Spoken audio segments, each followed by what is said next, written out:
নমস্কার বন্ধুরা, প্রত্যেক দিনের মতন আজকেও দেখুন এক জায়গায় চলে যাচ্ছি। এক জায়গাতে লাগানো আছে কাঁকরুল গাছ, লত হয়ে গেছে।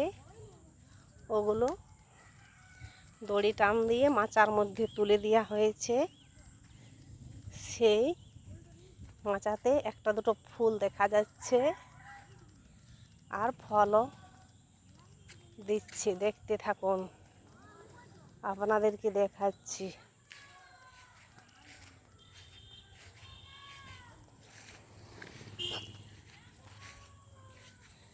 দেখুন কিভাবে হচ্ছে।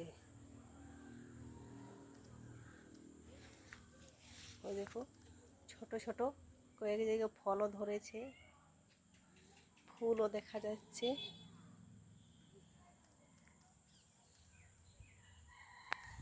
কয়েকদিন আগে বৃষ্টি হচ্ছিল না, তার জন্য গাছগুলো একদম মরে লুটোপুটি হয়ে যাচ্ছিল। এখন জল পাওয়ার পর সতেজ হয়ে দেখছেন ডগগুলো আবার উপরের দিকে উঠছে আর ফুল হচ্ছে।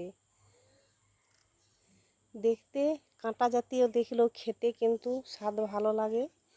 আর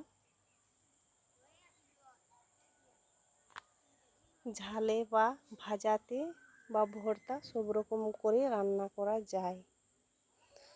আপনারা যদি কেউ কেউ খেতে ভালোবাসেন কমেন্টে জানাবেন আর চ্যানেলটাকে সাবস্ক্রাইব করবেন।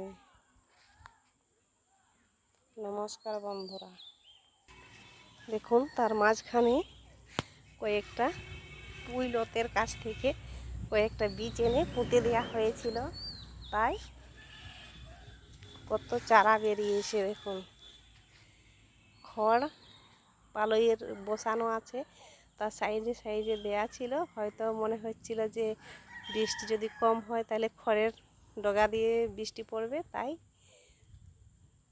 সাইডে সাইডে লাগানো ছিল, সব বেরিয়ে গেছে। আর এইখানে টমেটোগুলো ফেলে দেওয়া হয়েছিল, নষ্ট হওয়া টমেটো, সেইগুলো থেকে আবার গাছ হয়ে দেখুন টমেটোর গাছ দু চারটা লাগানো হয়েছে। যদি হয়তো ধরলে বাড়িতে রান্নার কাজে লাগবে। যেভাবে কাঁকরুল লতগুলো বাড়ছে মনে হচ্ছে যে পুরোটাই মেকআপ হয়ে যাবে। পুরো মাচাটা দেখুন, এদিকটা বাড়তি আছে, এটাও ভরে যাবে।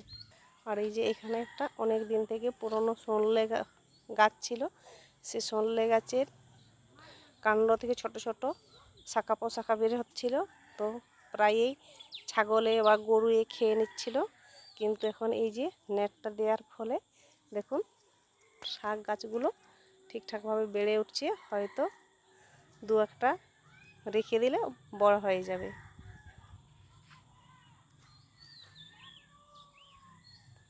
এই পর্যন্তই এখন রাখছি।